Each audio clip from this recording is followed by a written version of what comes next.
বাসর ঘরে ঢুকেই দেখি স্ত্রীর অন্যের সাথে শারীরিক সম্পর্কের চিহ্ন স্পষ্ট ফুটে আছে। রুমে ঢুকে দেখি ফুলের বাসরে ফুলগুলো দু একটা ছিঁড়ে শাড়িটা খোলা অবস্থায় শুয়ে আছে, আর তার সাথে শারীরিক সম্পর্ক হয়েছে কারো, তার চিহ্ন স্পষ্ট বোঝা যাচ্ছে। বাসর ঘরে প্রবেশ করে আমার মাথায় আকাশ ভেঙে পড়ল। আমি কেমন মেয়ে বিয়ে করে এনেছি যে আমার সাথে বিয়ে করে আসার পরে অন্য কারোর সাথে শারীরিক সম্পর্ক করেছে। বিয়ের প্রথম রাতে একটা ছেলের সাথে যদি এমন ঘটনা ঘটে, কতটা মারাত্মক কষ্ট আর মান সম্মানের ব্যাপার সেটা শুধুমাত্র একটা ছেলে ভালো জানে। ওর নাম তাসমিন। পরিবারের জোরাজুরিতে হুট করে 7 দিনের মাঝে ওর সাথে আমার বিয়ে হয়ে যায়, আর আমি হলাম তামিম। রুমের মাঝে কেউ নেই, খাটের উপরে বসে আছে তাসনিমের দাদি, যে কিনা আমাদের সাথে আমাদের বাড়িতে এসেছে। আশ্চর্য ব্যাপার, তাসনিমের দাদি এগুলো দেখছে, কিন্তু ওনার মাঝে কোনো রকম খারাপ লাগা কাজ করছে না। আর উনি হয়তো কিছু বুঝতে পারছে না, কারণ উনি বয়সের ভারে নুয়ে পড়েছেন, হয়তো বোঝার ক্ষমতাও হারিয়ে ফেলেছেন। বাইরে কাউকে কিছু বললে মান সম্মান যাবে, তাই আমি দাদিকে বললাম, দাদি আপনি বাইরে যান আর শুয়ে পড়ুন। উনি বাইরে চলে গেলেন। আমি তাসনিমকে ডেকে তুললাম, শুনুন, উঠুন। আমার ডাক শুনে তাসনিম উঠল। উঠে তাড়াতাড়ি শাড়ি ঠিক করে কোমরে জড়িয়ে বুকে জড়িয়ে নিল। আমি বললাম, যে এতটা নির্লজ্জ না হলেও পারতেন।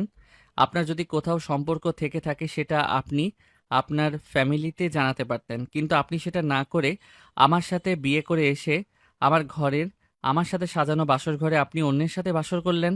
তাসনিম আমার দিকে বড় বড় চোখ করে তাকিয়ে বলল, এ কি?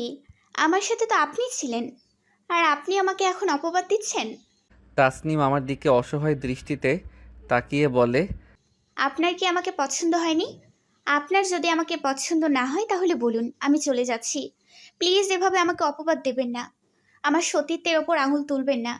আপনি তো আমার কাছে এলেন, আমাকে স্পর্শ করলেন, নিজে আমার হাতে একটি আংটি পরিয়ে দিলেন, আমার সাথে শারীরিক মিলন করলেন, আর এখন আপনি আমাকে অপবাদ দিচ্ছেন? এগুলো আপনি করেননি, আমি অন্য কারোর সাথে করেছি। আমি অবাক হয়ে তাসনিমের হাতে তাকিয়ে দেখি সত্যি একটি আংটি আছে। আশ্চর্য ব্যাপার, এই আংটিতে তো আমি তাসনিমের জন্য বানিয়ে এনেছিলাম বাসর ঘরে। ওকে উপহার দেবে বলে এটা ওর আঙুল কিভাবে গেল? আমি আমার পকেটে হাত দিয়ে দেখি আংটির বক্সটা আছে। দ্রুত আংটির বক্সটা খুলে দেখি ভিতরে আংটি নেই। এখন এটা যদি পরিবারের মানুষকে বলতে চাই, দোষারোপ সবাই আমাকে করবে, কারণ ওই আংটিটা তো তাসনিমের হাতেই আছে। তাসনিম আমার পায়ের কাছে বসে আমার পা জড়িয়ে ধরে বলে, প্লিজ আমাকে এত বড় অপবাদ দিয়ে তাড়িয়ে দেবেন না। আমি বুঝতে পারলাম আমার অজান্তে তাসনিমের সাথে কিছু একটা হয়েছে। হয়তো বাড়িতে, বিয়েবাড়িতে অনেক মানুষ আছে, তাদের মাঝে থেকে কেউ তাকে ধর্ষণ করে চলে গেছে, কিন্তু সেটা বুঝতে পারিনি। যেহেতু আমার বাড়িতে এসে তার সাথে এমন ঘটনা ঘটেছে, তাই তার কোনো দোষ নেই। আমি ব্যাপারটা বুঝতে দিলাম না, বললাম, আর আমি তো মজা করেছি, আমি ছিলাম তোমার সাথে। কিন্তু কেউ ধর্ষণ করবে এমন কে আছে বাড়িতে? কেউ তো উপরেই আসেনি, সারাক্ষণ তো সবাই নিচে ছিল। ঘটনাটা কি ঘটেছে আমাকে বের করতে হবে। তাসনিম আমাকে জড়িয়ে ধরে বলল, প্লিজ এমন মজা আমার সাথে করবেন না, আমি খুব ভয় পেয়ে গিয়েছিলাম। আর আপনি আমার সাথে এমন হিংস্র জানোয়ারের মতো আচরণ আর করবেন না। তখন আমার খুব কষ্ট হচ্ছিল, আপনি নির্যাতন করছেন আমার সাথে, কিন্তু আপনি আমার স্বামী বলে আমি কোনো অপবাদ করতে পারছিলাম না। দেখুন, এখনও আমার শরীরে কত আঘাতের চিহ্ন। আমি স্পষ্ট দেখতে পেলাম তাসনিমের শরীরের বিভিন্ন অংশে নখের আঁচড়, বিভিন্ন চিহ্ন। আমি বুঝতে পারছি কোনো জানোয়ার, হায়না তাসনিমকে অত্যন্ত কষ্ট দিয়েছে। কিন্তু কিভাবে বোঝাবো তাসনিম আমি তোমার স্বামী? আমি অতটা জানোয়ার না। আমি তাসনিমকে বললাম, আচ্ছা কিছুক্ষণ আগে আমি তোমার সাথে কি কি করেছিলাম তোমার কি মনে আছে? তাসনিম বলল, হ্যাঁ, মনে আছে। আমি বললাম, বলো তো কি কি করেছিলাম? তাসনিম বলল, আপনি রুমে প্রবেশ করার আগে তো রুমের লাইটটা বন্ধ করে দিলেন, তারপর আমার কাছে আসলেন, আমি আপনাকে সালাম করলাম, কিন্তু আপনার পা দুটো এত বরফের মতো ঠান্ডা ছিল, আমি তো হাত দিয়েই চমকে গিয়েছিলাম। তারপর আপনি আমাকে বললেন, ভয় পেও না, আমার পা এরকম ঠান্ডাই থাকে সব সময়। আর আপনি আপনার আংটি আমার হাতে পরিয়ে দিলেন। জোরে ধাক্কা দিয়ে খাটের উপর ফেলে দিয়ে একটানে আপনি আমার শাড়ি খুলে নিয়ে আমার সাথে অত্যন্ত বাজে ধরনের ব্যবহার করেছেন। অনেক অত্যাচার করেছেন, যেটা আমি সহ্য করতে পারছিলাম না। অনেক কান্না পাচ্ছিল। একটা সময় আমার জ্ঞান হারিয়ে যায়। তারপর জ্ঞান ফেরার পর দেখি আমার দাদি পাশে বসে আছে। আমি আর রাতে কথা বাড়ালাম না। কথা না বাড়িয়ে তাসনিমকে নিয়ে শুয়ে পড়লাম। মাঝরাতে তাসনিমের গায়ে হাত পড়তেই দেখি তাসনিমের পুরো শরীরে ঠান্ডা বরফের মতো। আমি তো ভয় পেয়ে গেলাম। তাসনিম কি মারা গেল নাকি? ওর শরীর এতটা ঠান্ডা বরফের মতো হয়েছে কেন? এর কিছুক্ষণ পরেই আমি খেয়াল করি তাসনিম চিৎকার করছে। প্লিজ আপনি আমাকে ছাড়ুন। এরকম করলে আমার অনেক কষ্ট হচ্ছে। প্লিজ আর না, আমি আর পারছি না। আমি অবাক হয়ে গেলাম। তাসনিম এমন চিৎকার করছে কেন? ঘুমের মাঝে কোনো দুঃস্বপ্ন দেখছে? সন্ধ্যার ঘটনার জন্য আমার কাছে মনে হলো হয়তো সন্ধ্যায় যা কিছু হয়েছে তাই দুঃস্বপ্ন দেখছে। আমি ডাকছি, তাসনিম, তাসনিম। তাসনিম বলছে, প্লিজ আমায় ছাড়ুন। হাত পা ছোড়াছড়ি করছে। কিছুক্ষণের মাঝেই দেখলাম তাসনিমের হাত পা অবশ মতো হয়ে আছে, কিন্তু ওর মুখের অদল অনেক কষ্ট প্রকাশ করছে। হাত পা মনে হচ্ছে কেউ চেপে ধরে আছে। মুখভঙ্গি কিন্তু এখনও আগের মতোই আছে। প্লিজ আপনি আর আমাকে কষ্ট দেবেন না। আপনি আমার স্বামী, তাহলে আপনি আমাকে কেন ধর্ষণের মতো অত্যাচার করছেন? আমার প্রচণ্ড কষ্ট হচ্ছে। আমি খেয়াল করলাম গলায় একটা নখের আঁচড় বসিয়ে দিল কেউ। সাথে সাথে রক্ত গড়িয়ে পড়ল। তাসনিমের ফর্সা হাতে কারো আঙুলের চিহ্ন ফুটে উঠছে। আমার চোখের সামনে এমন আশ্চর্য ঘটনা দেখে আমি ভয় পেয়ে গেলাম। চোখের সামনে অদৃশ্য কোনো শক্তি নিজের স্ত্রীকে ধর্ষণ করছে আর অত্যাচার করছে। আমি কিছুই করতে পারছি না। আমি শুধু দেখছি তাসনিমের অত্যাচারিত হওয়া মুখটা কিভাবে কাকুতি মিনতি করছে নিজেকে বাঁচানোর জন্য। এই কষ্ট হয়তো একটুও সহ্য করতে পারছে না। প্রায় 1 ঘন্টা পরে তাসনিম হু হু করে কেঁদে উঠল। আমি নিজেই প্রচণ্ড ভয় পেয়ে গিয়েছিলাম। তাসনিমকে কিভাবে বাঁচাবো সেটার কোনো উপায় আমার মাথায় আসছিল না। তাসনিম আমার দিকে তাকিয়ে বলে ওঠে, জানোয়ার কোথাকার! এতটা খারাপ আপনি? আমি আপনার কি ক্ষতি করেছি? আপনি আমাকে এভাবে অত্যাচার কেন করছেন? তাসনিমের গলায় নখের আঁচড়ের দাগে রক্ত গড়িয়ে পড়ছে। তাসনিমের ফর্সা হাত দুইটাতে 5টা আঙুলের দাগ প্রায় কালো হয়ে গেছে রক্ত জমে। আমি অসহায়ের মতো তাসনিমের দিকে তাকিয়ে আছি। আমি যে তাসনিমকে কি বলবো নিজেই বুঝতে পারছি না। আর এই মাঝরাতে যদি প্রমাণ করতে চাই আমি না অন্য কেউ তোমার সাথে এমন করেছে, তাহলেও ভয় পেয়ে যাবে বা আমাকে বিশ্বাস করবে না, কারণ ও যেহেতু সরাসরি আমাকে উদ্দেশ্য করে কথাগুলো বলছে। আমি তাসনিমকে বললাম, ঠিক আছে, তুমি আমাকে ক্ষমা করে দাও, আমার ভুল হয়ে গেছে। এরকমটা আর কখনো হবে না, প্লিজ। আমি অসহায়ভাবে হাত জোর করে ক্ষমা চাইলাম এবং তাসনিমকে ওষুধ লাগিয়ে দিলাম। ইস, সকালে বাড়ির লোকজন কী ভাববে? আমাকে নিয়ে বউয়ের শরীরে এরকম আঘাতের চিহ্ন দেখলে বাড়ির সবাই আমাকে জানোয়ার ভাববে। সবার কাছে আমি কিভাবে মুখ দেখাবো? আমার কাছে মনে হলো কোনো খারাপ অদৃশ্য শক্তির নজর পড়েছে তাসনিমের উপর। পরের দিন আমি আর অফিসে গেলাম না। সারা দিন তাসনিমকে সময় দিলাম। পরের দিন রাত হলো, আমি সিদ্ধান্ত নিলাম আজ রাতে আমি ঘুমাবো না, তাসনিমকে পাহারা দিব, যাতে কোনো খারাপ কিছু তাসনিমকে কিছু করতে না পারে। রাত তখন প্রায় 11:30 বাজে। হঠাৎ করে লোডশেডিং হলো। ঘরটা ঘন অন্ধকার হয়ে গেল। আমি দ্রুত মোমবাতি জ্বালাতে গেলাম। আমি মোমবাতি জ্বালানোর আগে কেউ একজন মোমবাতি জ্বালিয়ে আমার মুখের সামনে ধরে ফু দিয়ে নিভিয়ে দিল। মনে করেছি হয়তো তাসনিম। এরপর সে মোমবাতিটা আবার জ্বালালো। অন্ধকার ঘর, কোথাও কোনো সাউন্ড নেই, বাইরে শুধু ঝিঝি পোকার আওয়াজ শোনা যাচ্ছে। বাইরেটাও ঘন কালো অন্ধকার। মোমবাতি হাতে নিয়ে কেউ ধীর পায়ে রুম থেকে বেরিয়ে গেল। মোমবাতির আলোটা তার সামনে ধরা, তাই পিছন থেকে আমি বুঝতে পারছি না যে কে। আমি তার পিছন পিছন হাঁটা দিলাম। মোমবাতি হাতে নিয়ে হেঁটে দোতলা থেকে নিচতলায় নামলো। বাড়ির সবাই তখন ঘুমিয়ে পড়েছে। আমিও আস্তে আস্তে পিছন পিছন যাচ্ছি। যে কে এটা? অন্ধকারে মোটেও বোঝা যাচ্ছে না যে কি। আর এত রাতে বাড়ির কেউ যদি হবে, বাড়ির বাইরে যাবে কেন এত রাতে? এটা যদি তাসনিম হবে, বাড়ির বাইরে কেন যাচ্ছে? সে বাড়ি থেকে বেরিয়ে আলোটা হাতে নিয়ে আমাদের বাড়ির গেট থেকে বের হলো। রাস্তার রোড লাইটের আলোতে স্পষ্ট দেখা যাচ্ছে লম্বা একটা কেউ, কিন্তু কালো। পুরুষ না মহিলা এসব কিছুই বোঝা যাচ্ছে না। আমিও কৌতূহলী হয়ে ওর পিছনে পিছনে যাচ্ছি। আমি অবাক হয়ে গেলাম, আলোটা হাতে নিয়ে এমন একটা জায়গায় গেল, জায়গাটা আমাদের শহরের নামকরা গোরস্থান। গোরস্থানটা মেইন রোডের সাইডে একটা গলির মতো রাস্তায়। সেই রাস্তা দিয়ে এগিয়ে গিয়ে অনেক বড় একটা বাগান, সেখানে জঙ্গলের মতো, সেখানেই এই গোরস্থানটা। গোরস্থানের ভিতরে আলো নিয়ে ঢুকলো লোকটা, সাথে সাথে আলোটা নিভে গেল। আর পিছন থেকে কেউ বলে ওঠে, আর যাস না, গেলে আর প্রাণে ফিরতে পারবি না। কি ভয়ঙ্কর এক কণ্ঠে বলে উঠল। ভয় পেয়ে আমার পরাণ আঁতকে উঠে আমি পিছনে তাকিয়ে দেখি লাঠি হাতে কুঁজো একজন কেউ দাঁড়িয়ে আছে। বয়সের ভারে নুয়ে পড়েছে। ঘন অন্ধকারে এই বাগানের মাঝে তাকে চেনাই যাচ্ছে না। এরপর আমাকে বলে উঠল, ভয় পাস না, আমি দাদি, তাসনিমের দাদি। তোকে আসতে দেখে আমি তোর পিছন পিছন এসেছি। দাদির আওয়াজ পেয়ে মনে হলো প্রাণ ফিরে পেলাম। আর একটু হলেই প্রাণটা বেরিয়ে যেত আমার। আমি দাদির সাথে বাড়িতে এলাম। প্রচণ্ড রকম ভয় পেয়ে গিয়েছিলাম। ভাগ্যিস দাদি ছিল। বাড়ি এসে দেখি কারেন্ট এসেছে। দাদি বলল, যা, তুই রুমে যা ভাই, তোর বউ একা আছে। আমি রুমে গিয়ে দেখি তাসনিম এর পাশে দাদি শুয়ে আছে। আমি তো অবাক হয়ে গেলাম, দাদি এখানে কিভাবে এলো। আমাকে দেখেই দাদি বলে উঠল, এত রাতে কোথায় গেছিলে? আমি ওয়াশরুমে এসেছিলাম, দেখলাম তাসনিম একা শুয়ে আছে, তাই আমি ওর পাশে শুয়েছিলাম। তাসনিম ঘুমিয়ে আছে, তাই আর ওকে ডাকলাম না।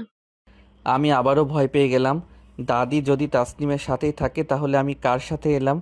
এরই মাঝে আমার মায়ের ডাক এলো। তামিম বাবা, তাসনিমকে নিয়ে এদিকে আয় তো। আমি তাসনিমকে না ডেকে নিজেই গেলাম। গিয়ে দেখি তাসনিমের দাদি অসুস্থ। মা আমাকে বলল, তোদের আর ডাকিনি, ওনার শরীরটা খারাপ, 2 ঘন্টা ধরে মাথায় পানি দিচ্ছি। আমি অবাক হয়ে গেলাম, এটা কি হচ্ছে? দাদি যদি এখানেই থাকবে তাহলে তাসনিমের সাথেই বা কে ছিল, আর আমার সাথেই বা কে ছিল? আমি ভয় পেলেও নিজেকে সামলে নিলাম। যেভাবে হোক সমস্যার সমাধান করতে হবে। কিন্তু কি উপায় করব? আমার কারো সাহায্য নিতে হবে। রাত তখন 3টা বাজে, আমি শুয়ে আছি, কিন্তু ঘুম আসছে না।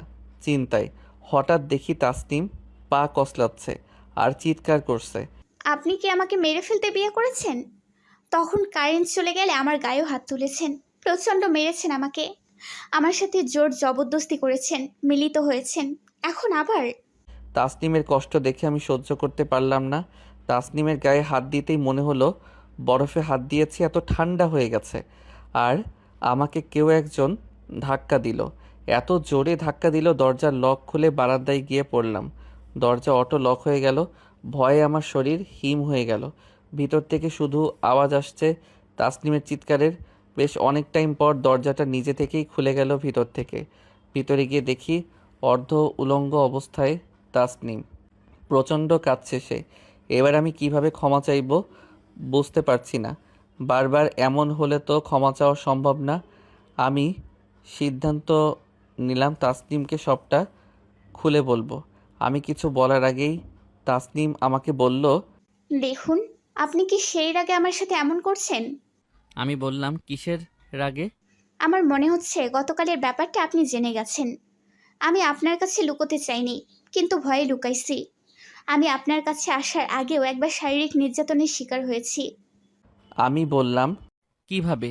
তাসনিম যা বলল তা শোনার জন্য আমি মোটেও প্রস্তুত ছিলাম না। বিয়ের দিন প্রতিটা মেয়ের কাছে অনেক সাধনার একটি দিন, কিন্তু আমার কাছে ওই দিনটাই ছিল সবচেয়ে ভয়ঙ্কর একটি দিন। বিয়ের রাতে বাসরাত প্রতিটা মেয়ের কাছে অনেক সাধনার একটি রাত, কিন্তু আমার কাছে ছিল ওটা কাল রাত।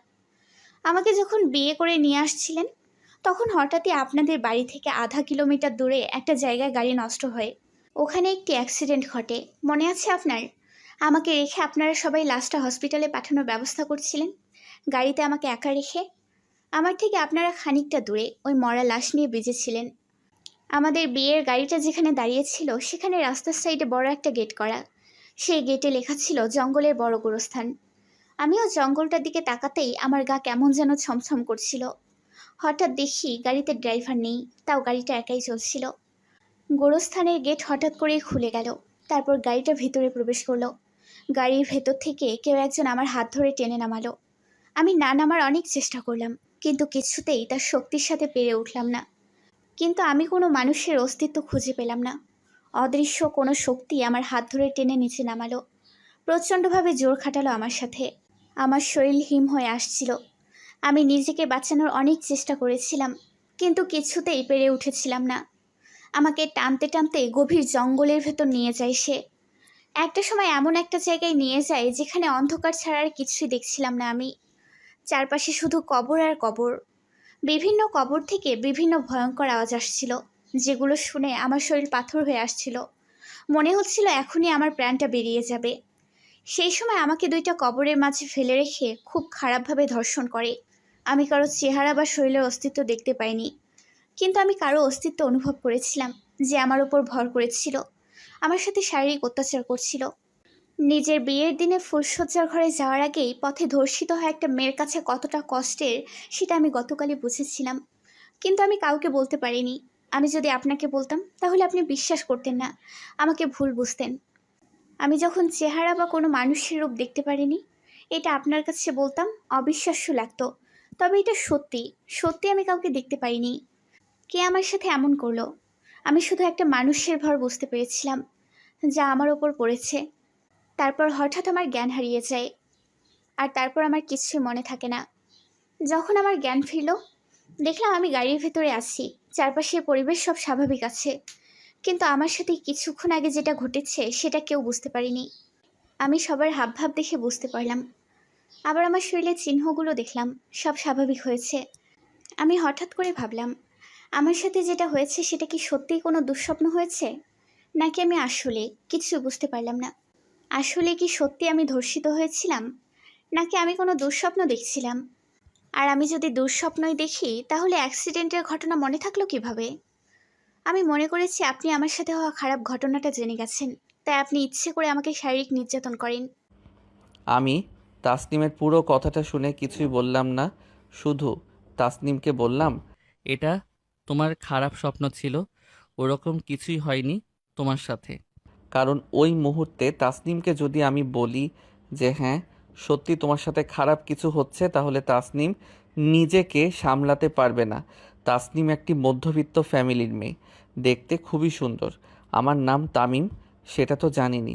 আমি একটি বিদেশি কোম্পানিতে জব করি। তাসনিমের বয়স 22 হবে আর আমার 32-এর কাছাকাছি। বিয়ের আগে তাসনিমকে আমি দেখতে যাইনি। পরিবারের সম্মতিতে আমি ওকে বিয়ে করি, কিন্তু বিয়ের পর এমন অঘটন ঘটবে ভাবতে পারিনি। আমি মনে মনে ভাবলাম এবার আমাকে কারো সাহায্য নিতে হবে। এই ঘটনা কোনো মানুষের হতে পারে না।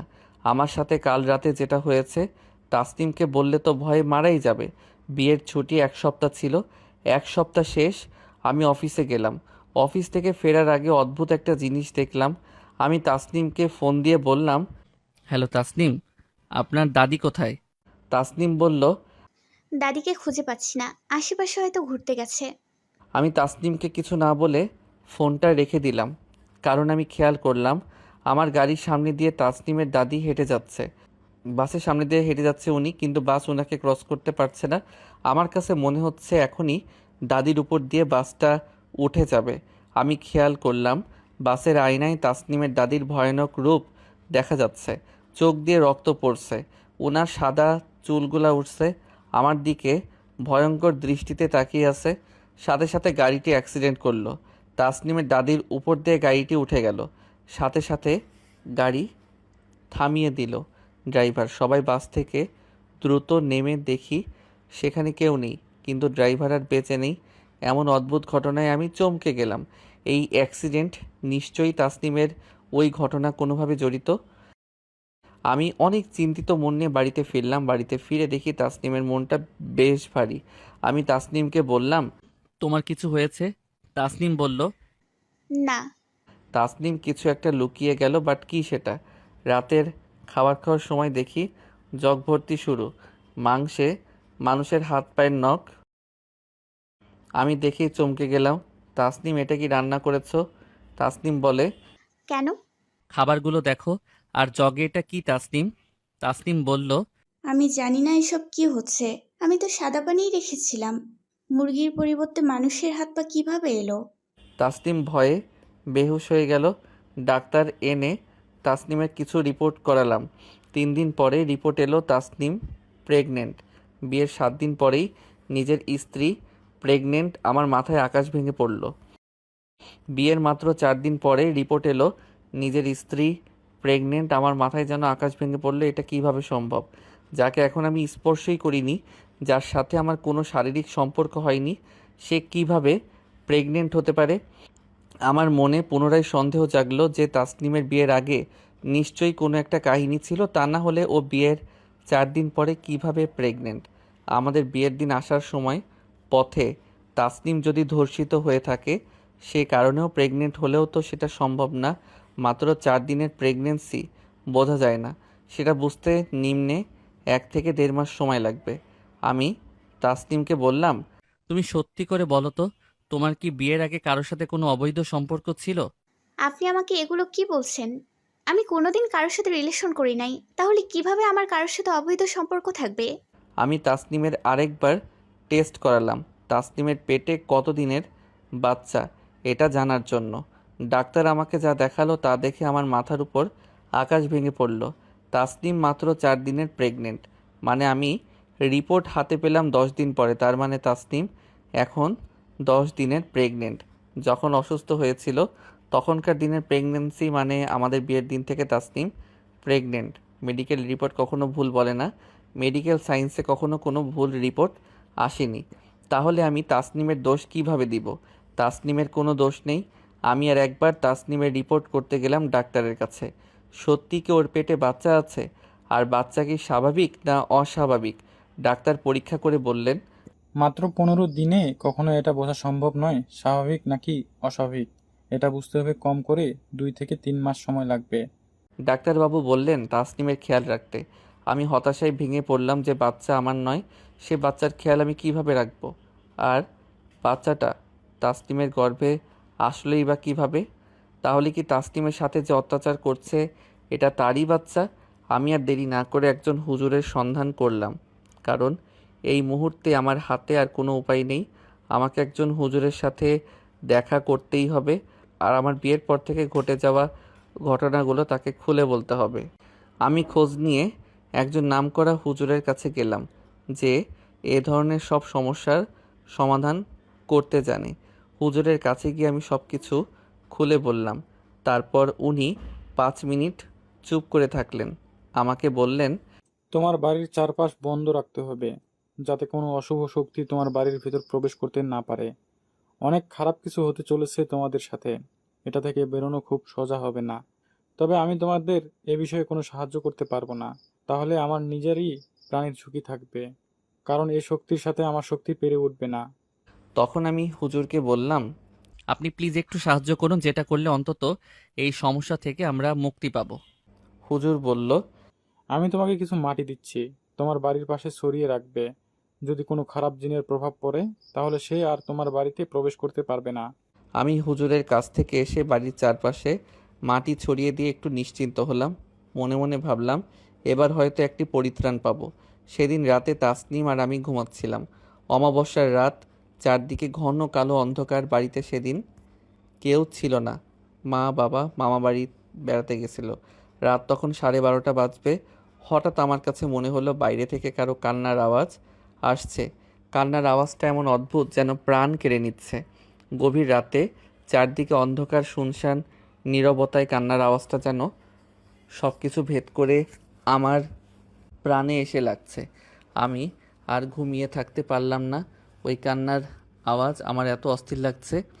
আমি দরজা খুলে বাইরে বেরোলাম কে কাঁদছে দেখার জন্য।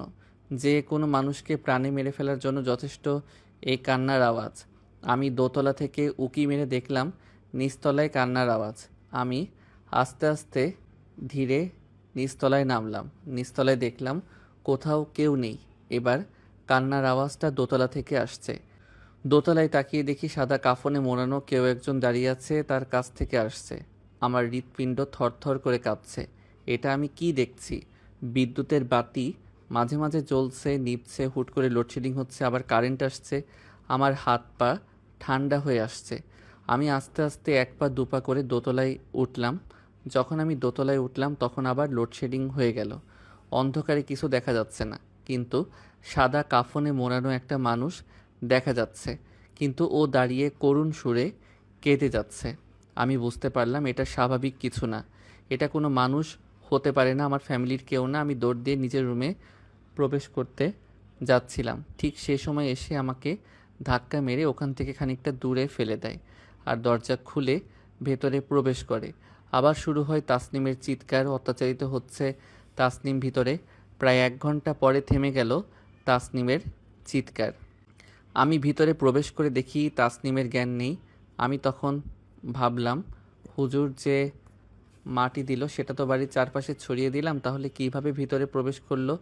সেদিন রাতে আমার কিছুতেই ঘুম হলো না, তাসনিমেরও জ্ঞান ফিরছে না। আমি তাসনিমের অনেক জ্ঞান ফেরানোর চেষ্টা করেছি, কিন্তু তাসনিম সেরকম অচেতনে আছে। এভাবে রাত প্রায় কেটে গেল। এরপর আরেক চমকে যাওয়া ঘটনা ঘটল। দেখলাম তাসনিমের দাদি আমাদের দুজনের মাঝে শুয়ে আছে।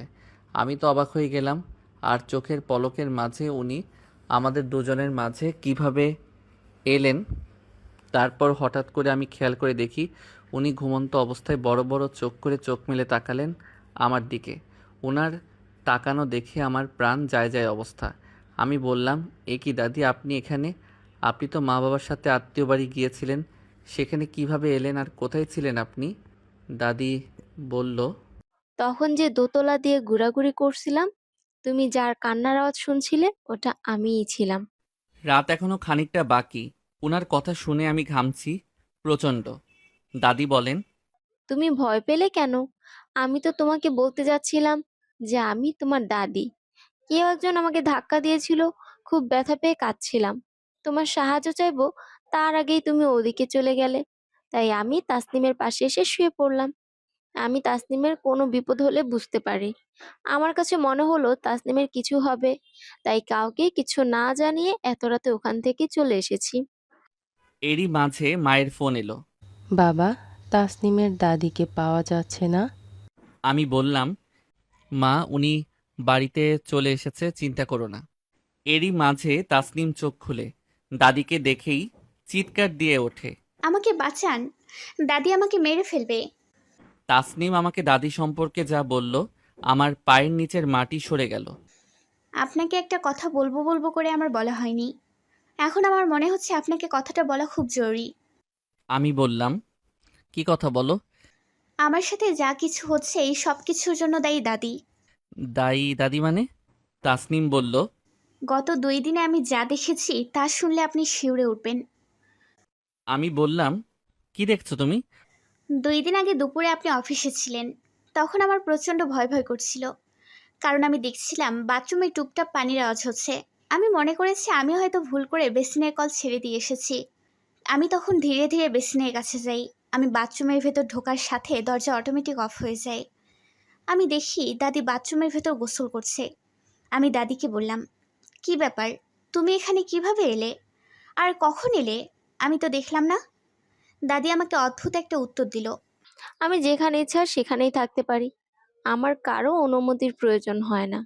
আমি হেসে উত্তর দিলাম, আচ্ছা ঠিক আছে, তোমার যেখানে ইচ্ছা তুমি সেখানে গোসল করো। আমি এমনিতেই বললাম, তুমি তো কখনো এখানে আসো না। এরপর দাদি মিষ্টি হাসি দিয়ে আমাকে বাথরুমের ভেতর খারাপভাবে স্পর্শ করে।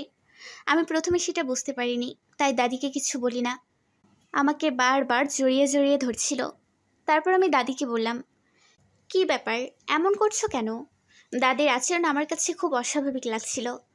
এরপর দাদি হঠাৎ করে সোজা হয়ে খানিকটা লম্বা হয়ে যায়। তারপর দাদিকে আমি শুধু একটা কালো ধোঁয়া হতে দেখতে পাই। কালো অন্ধকারের মতো একটা মানুষের পরিণতি হয়ে যায়, যার চেহারায় গোলাকার আকৃতি আমি বুঝতে পারি না কেমন চেহারা সেটা। কালো ধোঁয়ার মতো হয়ে যায়, আর সেই ধোঁয়া আমাকে বাথরুমে ফেলে শারীরিক নির্যাতন করে। আমি প্রচণ্ড ভয় পেয়ে যাই। আমার শারীরিক নির্যাতনের থেকে আমার মনে হচ্ছিল হয়তো আমাকে এখন প্রাণে মেরে ফেলবে, কারণ আমি এখনও ভাবতেই পারিনি একটা মানুষ থেকে কিভাবে এরকম একটা অদৃশ্য শক্তিতে পরিণত হলো। দাদির মাঝে খারাপ কোনো শক্তি ভর করেছে, আপনি আমাকে বিশ্বাস করুন, আমি একটুও মিথ্যা বলছি না। তারপর 2 দিন রাতে আপনি আমার পাশে ঘুমিয়ে থাকলেও দাদি সে আমার কাছে এসে ঘুমিয়ে থাকে, কিন্তু আপনি সেটা বুঝতে পারেন না। আমি আপনাকে বলার চেষ্টা করি, কিন্তু দাদি আমার মুখ চেপে ধরে, আমাকে প্রাণে মেরে ফেলার হুমকি দেয়। আপনি যখন রাতে ঘুমিয়ে যান, দাদি আপনাকে সরিয়ে দিয়ে আমার সাথে অবৈধ মেলামেশা করে। দাদি একটা বয়স্ক বৃদ্ধ মহিলা থেকে মানুষে পরিণত হয়ে একটা পুরুষের মতো আকৃতি হয়ে যায়, কিন্তু চেহারার অস্তিত্ব বোঝা না গেলেও সে যে একজন পুরুষ সেটা আমি বুঝতে পারি। আমি তখন তাসনিমকে সবটা খুলে বললাম। তোমার সাথে এতদিন যা হয়েছে সেটা আমি ছিলাম না, আমি বিয়ের পর আজও তোমাকে ছুঁয়ে দেখিনি। তাসনিম বলে, আপনি আমাকে স্পর্শ না করলে এ বাচ্চা কিভাবে এলো? আমি তাসনিমকে বললাম, খারাপ কোনো জিন এটা করছে তুমি বুঝতে পারোনি? তাসনিম ভয়ে কেমন একটা করছিল। নতুন একজন ডাক্তার এসেছে শহরে, ডাক্তারির পাশাপাশি নাকি এসব জিন সমস্যার সমাধান করে। তাসনিম একাই গেল ডাক্তারের কাছে। তাসনিমের কাছে পুরোটা শুনে উনি তাসনিমের ট্রিটমেন্ট শুরু করেন। তাসনিমকে বলেন তাসনিমের উপর খারাপ আত্মার নজর পড়েছে, কিন্তু চিন্তার কিছু নেই, উনি সব ঠিক করে দিবেন। উনি তাসনিমকে বলে দেন, আজ রাতে একটা খারাপ কিছু ঘটবে আপনার বাড়িতে। বিষয়টা সহ্য করার ক্ষমতা থাকবে না, কিন্তু আমি আছি, সব সমস্যা ঠিক করে দেব। উনি তাসনিমকে ভরসা দিলেন, আর কিছু জিনিস দিলেন যার ফলে আমাদের সব সমস্যার সমাধান হবে। সেদিন রাতে দুজনে শুয়ে আছি, কেমন একটা পৈশাচিক গন্ধ পাচ্ছিলাম। গন্ধটা এত বিশ্রী, আমি সহ্য করতে পারছি না। মাঝরাতে রুমের মাঝে এত বাজে গন্ধ কিভাবে এলো আমি ভাবতেই পারছিলাম না। আমি আর তাসনিম দুজন উঠলাম কিসের গন্ধ এটা দেখার জন্য, কিন্তু কোথাও কোনো কিছু পেলাম না। বাট গন্ধটা যাচ্ছে না। হঠাৎ মনে হলো আমার পায়ের নিচে কিছু পড়েছে, ভীষণ ঠান্ডা, আর জিনিসটা নরমও। আমি তাকিয়ে দেখি একটা হাত পায়ের নিচে পড়াতে গলে গেল। আমি ভয় পেয়ে তাসনিমকে ডাকলাম, এরপর খাটের নিচে উকি দিয়ে দেখলাম একটা লাশ পড়ে আছে, আর সেটা গলে পচে গেছে, তারই গন্ধ বেরোচ্ছে। মাঝরাতে খাটের নিচে একটা লাশ দেখতে পেয়ে আমি চমকে উঠলাম। তাসনিম প্রচণ্ড ভয় পেয়ে আমাকে জড়িয়ে ধরে চোখ বন্ধ করে বেহুশ হওয়ার মতো অবস্থা। আমি তাসনিমকে স্বাভাবিক করে বললাম, ভয় পেও না, আমি আছি। খাটের নিচে টর্চ জ্বালিয়ে উকি মেরে দেখলাম একটা লাশ পচে গলে বিশ্রী অবস্থা হয়ে আছে। তার চেহারার কোনো চিহ্ন বোঝার মতো অবস্থাই নেই। নাকে মুখে কাপড় পেঁচিয়ে তাসনিম আর আমি উকি দিয়ে লাশটা দেখার চেষ্টা করলাম। হঠাৎ করে তাসনিম চিৎকার করে কেঁদে উঠল। গতকালই তাসনিম ওর দাদির ব্যাপারে অনেক কিছুই বলছিল। দাদির উপর খারাপ কোনো কিছুর নজর পড়েছে, ওর সাথে অত্যাচার করছে, কিন্তু আজ দাদির লাশ পাওয়া গেল। তাছাড়া এটা তো একদিনের লাশ না, নিশ্চয়ই এটা 8 থেকে 10 দিন আগের লাশ। 8-10 দিন আগে ওনাকে মারা হয়েছে, না হলে লাশ দুর্গন্ধ হতো না। তাসনিম প্রচণ্ড কান্নায় ভেঙে পড়ে দাদির জন্য। খুব অস্বাভাবিকভাবে মৃত্যু হয়েছে তাসনিমের দাদির। দেহ থেকে মাথাটা আলাদা করা, চোখ দুটো তোলা, হাত দুটো পা দুটো কেটে খুব ভয়ানকভাবে তাকে মারা হয়েছে। আমি তাসনিমকে বললাম, এটা নিশ্চয়ই খারাপ শক্তির কাজ, কিন্তু যতই খারাপ আত্মার কাজ হোক আমাদের পুলিশে জানাতে হবে। এরই মাঝে তাসনিমের ফোনটা বেজে উঠল, অপরিচিত ফোন নাম্বার। তাসনিম কাপা কাপা সুরে ফোনটা রিসিভ করে। ফোনের ওপাশ থেকে একজন অপরিচিত পুরুষের কণ্ঠ ভেসে আসে। তাসনিম বলে, কে আপনি? ফোনের অপর পাশের মানুষটা বলে, আজ আমার কাছে এসেছিলেন না? আমি ডাক্তার বলছি। আমি বলেছিলাম না আজ আপনাদের বাড়িতে খারাপ কিছু ঘটবে? আমি এইটারই ইঙ্গিত দিয়েছিলাম। তাসনিম বলল, আপনি এটার কথা কিভাবে জানেন? তাছাড়া আমার নাম্বারই বা কিভাবে পেলেন? তখন উনি বললেন, আমি সবকিছু বুঝতে পারি, সবকিছু জানতে পারি। আমি ডাক্তার হলো এইসব বিষয় নিয়ে অভিজ্ঞতা আমার কাছে আছে। এইসব বিষয়ে আমার জ্ঞান অনেক বেশি, যেটা কেউই জানে না। আমি এইসব বিষয় নিয়ে অনেক দিন থেকে রিসার্চ করছি। তাই আমি বুঝতে পেরেছি, কারো নাম্বার কালেক্ট করা আমার পক্ষে কোনো ব্যাপারই না। আপনারা তো পুলিশে কেস করতে চাচ্ছেন। থানা পুলিশ করে কোনো লাভ হবে না। শুধু শুধু পুলিশের প্রাণ যাবে। এটা একটা খারাপ আত্মার কাজ। এই আত্মা অনেক ভয়ঙ্কর। এর শক্তির সাথে পেরে ওঠা যে কারো পক্ষে অসম্ভব। তবে আমি পারবো। আমি সর্বোচ্চ চেষ্টা করব। আমার ওপর আপনারা ভরসা রাখতে পারেন। তাসনিম বলে, তাহলে আমরা এখন দাদির লাশ কি করব? ডাক্তারবাবু বললেন, আপনাদের বাড়ি থেকে জঙ্গলের চেয়ে বড় একটা গোরস্থান আছে। অনেকটা শিউলি ফুল গাছ আছে। ওইখানে মাটি দিয়ে রাখুন। আমি কোনোভাবেই বুঝতে পারছিলাম না কি হচ্ছে আমাদের সাথে আর কিভাবে এর থেকে পরিত্রাণ পাবো। আমি আগের দিন যে হুজুরের কাছে গিয়েছিলাম তার কাছে আবারও গেলাম। আমি হুজুরকে বললাম, আপনি যা দিয়েছিলেন তাতে তো কোনো কাজ হলো না। তখন উনি সরাসরি আমাকে বলে দিলেন, আমি আপনাদের কাজ করতে পারবো না। আপনাদের কুকর্মের ফলের জন্য আমি আমার প্রাণ হারাতে চাই না। আপনাদের জন্য অনেক খারাপ কিছু অপেক্ষা করছে। ওটা যদি কোনো জিন টিনের কাজ হতো আমি হয়তো পারতাম, কিন্তু এটা একটা ভয়ঙ্কর আত্মার কাজ। সে ভয়ঙ্কর পিশাচে পরিণত হয়ে গেছে। ওর মনে কোনো মায়া দয়া কিচ্ছু নেই। ও যাকে পাবে তাকেই মেরে ফেলবে। হুজুরের কাছ থেকে অনেক মন খারাপ করে আমি ফিরলাম। কি এমন কুকর্মের কথাগুলো বললেন যার ফল আমাদের ভোগ করতে হচ্ছে। ডাক্তার এখন আমাদের কাছে শেষ ভরসা, ওনার সাহায্যই আমাদের নিতে হবে। পরদিন তাসনিম আবার ডাক্তারের কাছে গেল। ওনার পরামর্শ মতো আমরা কাজ করছিলাম। 7 দিন হয়ে গেছে, এর মধ্যে আর কোনো অঘটন ঘটেনি বাড়িতে। ওই খারাপ আত্মার কোনো প্রভাব পড়েনি। হঠাৎ অফিস থেকে ফিরে দেখি তাসনিমের মনটা খুব খারাপ, খাটের উপর বসে আছে মাথা নিচু করে। আমি তাসনিমকে বললাম, কি হয়েছে তোমার? আবার কি ওই আত্মা কিছু করেছে? তাসনিম বলল, না গো, ওই ব্যাপারে আর কোনো কিছু ঘটেনি। তবে আমার মন অন্য কারণে খারাপ। আমি বললাম, কি হয়েছে? তাসনিম যখন আমাকে বলে, আজ ডাক্তারের কাছে যখন গেছি তখন ওখানে একটা রুগী এসেছিল। তাকে দেখে আমার মনটা অনেক খারাপ। আমি বললাম, কেন? মেয়েটির সাথে অনেক খারাপ কিছু করা হয়েছে। মেয়েটি ডাক্তারবাবুর কাছে বসে খুব কান্না করছিল। আমি জিজ্ঞেস করলাম কি হয়েছে ওনার। ডাক্তারবাবু বলল, ওর সাথে অনেক খারাপ কিছু হয়েছে। ওই মেয়েটি মৃত। ও কোনো সাধারণ মানুষ না, ও একটা আত্মা। আমি ডাক্তারবাবুর কথা শুনে ভয় পেয়ে গেলাম। ও একটি আত্মা মানে? আজকাল আপনাদের ওপর যেভাবে আত্মার প্রভাব পড়েছে তা একটু চমকে দিলাম। ওনার নাম অনু। অনু ধর্ষণের শিকার হয়েছেন। তার ট্রিটমেন্ট আমিই করছি। এটা নিয়েই আমার মন খারাপ। তাসনিমকে বললাম, তুমি আর এটা নিয়ে ভেবো না। তাসনিম তখন আমাকে বলল, আমিও তো ধর্ষণের শিকার হয়েছি, তাই ওনার কথা শুনে আমার মনটা খুব খারাপ। হঠাৎ করে সে রাতে তাসনিমের ফোনে একটা ফোন আসে। স্ক্রিনে ভেসে উঠল অনু নাম। তাসনিম বলে, এই নামে তো আমি কোনো নাম্বার সেভ করিনি। এই নাম্বার থেকে কিভাবে ফোন করলো আমার কাছে? আমি বললাম, রিসিভ করে দেখো, হয়তো কবে কার নাম্বার তুমি সেভ রেখেছো তোমার খেয়াল নেই। তাসনিম ফোনটা রিসিভ করলো। ফোনের ওপাশ থেকে অনুরাগের মেয়েটি বলে উঠল। কেমন আছো তাসনিম? তাসনিম বলল, ভালো আছি, বাট আপনি কে? আপনাকে তো চিনলাম না। ফোনের ওপাশ থেকে বলল, আমাকে কেউ চেনে না তাসনিম, কিন্তু আমি সবাইকে চিনি। তাসনিম বলল। মানে? তখন অনু নামের মেয়েটি বলল, আমি সত্যিই আত্মা, আমি কোনো মানুষ না। হা হা হা হা হা। তাসনিম উনার হাসিতে চমকে গিয়ে বলল, প্লিজ এভাবে ঠাট্টা করবেন না। আপনাকে তো আমি আমার নাম্বার দেইনি। আর আমার ফোনে কিভাবে সেভ হলো? হা হা হা হা হা। তাসনিম বলল, আপনি আমাকে কেন ফোন দিয়েছেন একটু বলবেন? তুমিও ধর্ষণের শিকার, আমিও ধর্ষণের শিকার, তাই আমি তোমাকে ফোন দিয়েছি। তাসনিম বলে। আপনি আমার বিষয়ে এত কিছু জানলেন কিভাবে? তখন অনু বলল। ঘরের দরজাটা খোলো তাসনিম। তাসনিমের এক পা দুপা করে ঘরের দরজাটা খুলতেই দেখলাম লাল বেনারসি পরা ঠোঁটে গাঢ় কালো লিপস্টিক পরা, ঠোঁটের কোণা দিয়ে রক্ত গড়িয়ে পড়ছে। চুলগুলো ছেড়ে দাঁড়িয়ে আছে অনু নামের মেয়েটি, কানে ফোন নিয়ে। তাসনিম অনুকে দেখে প্রচণ্ড ভয় পেয়ে চিৎকার মেরে ওয়ালের সাথে বাড়ি খেয়ে মাথা ফাটিয়ে ফেলে। অনু নামের মেয়েটি এত বীভৎসভাবে হাসছে, তারপর হাওয়ায় মিলিয়ে গেল কোথায় সেটা জানি না।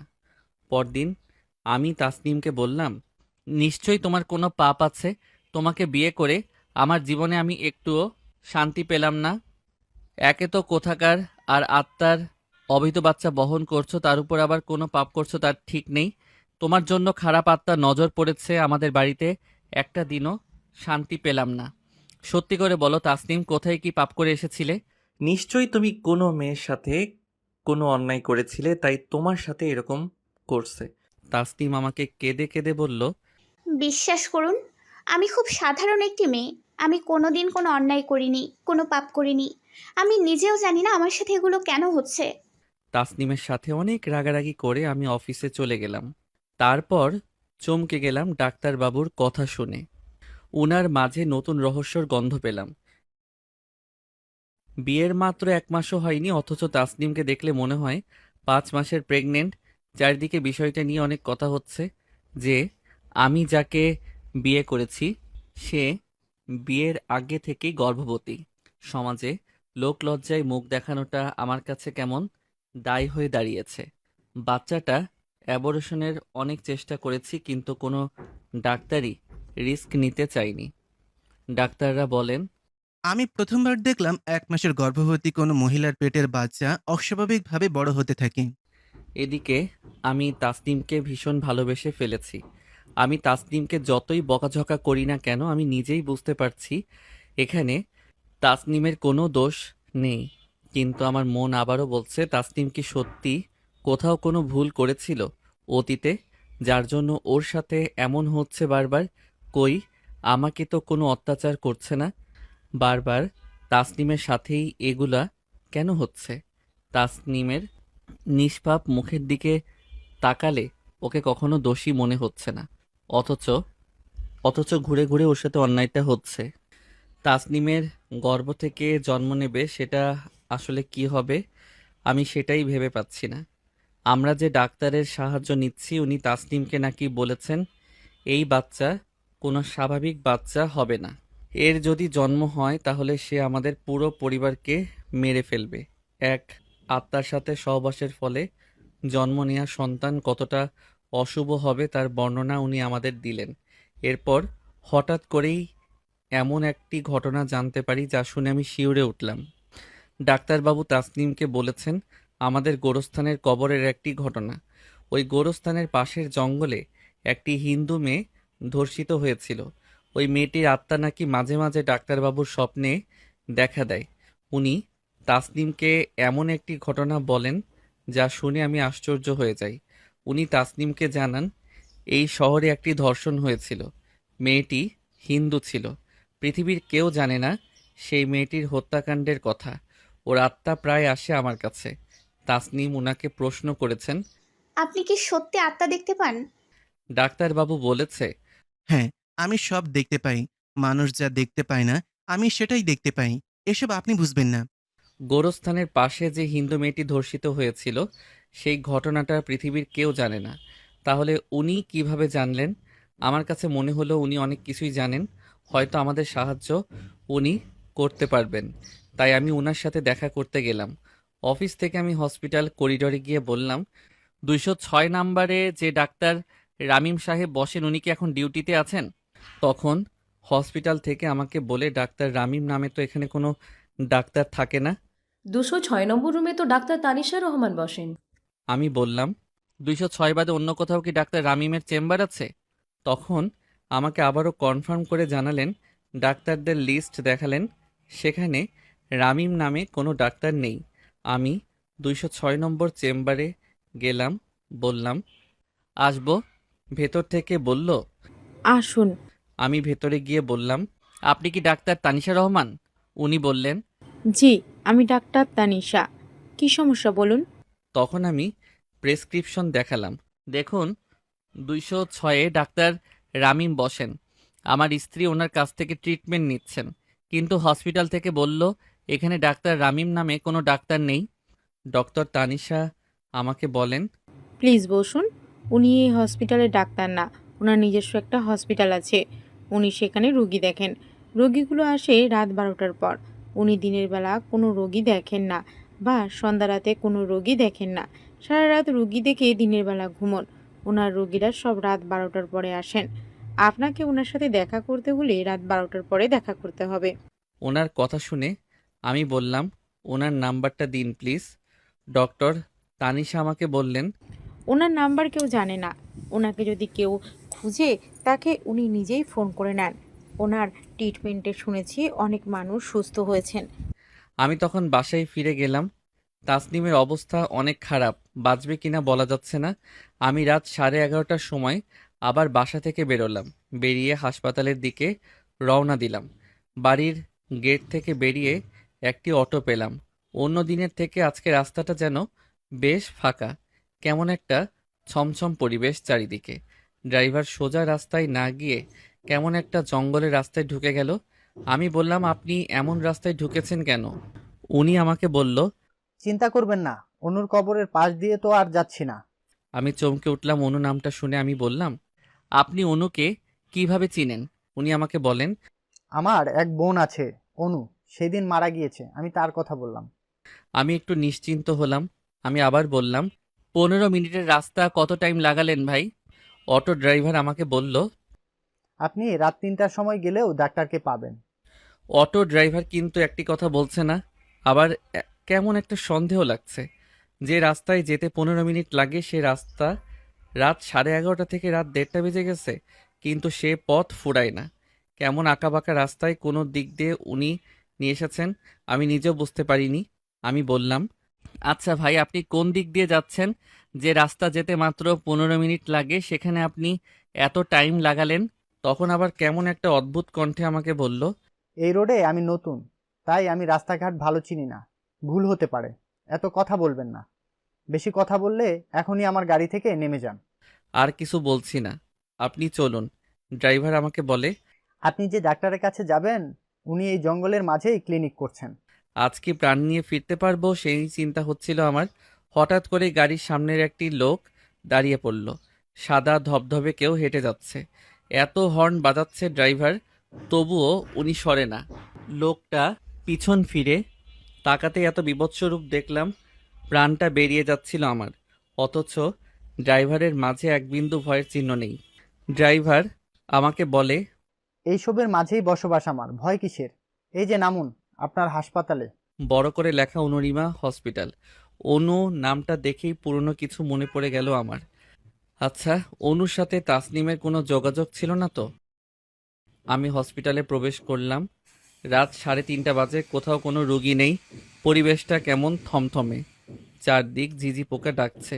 হসপিটালে পা দিতেই দেখি রক্ত গড়িয়ে আসছে। মনে হচ্ছে সদ্য কারো লাশ পড়েছে। রক্ত ধরে এগিয়ে গিয়ে দেখি আমার বাবার গলা কাটা। কিছুক্ষণ আগেই বাবাকে কেউ কেটে ফেলেছে। বাবার গলা কাটা লাশ দেখে সেখানে জ্ঞান হারিয়ে পড়ে যাই আমি। তারপর কি হয় আমার হুঁশ থাকে না।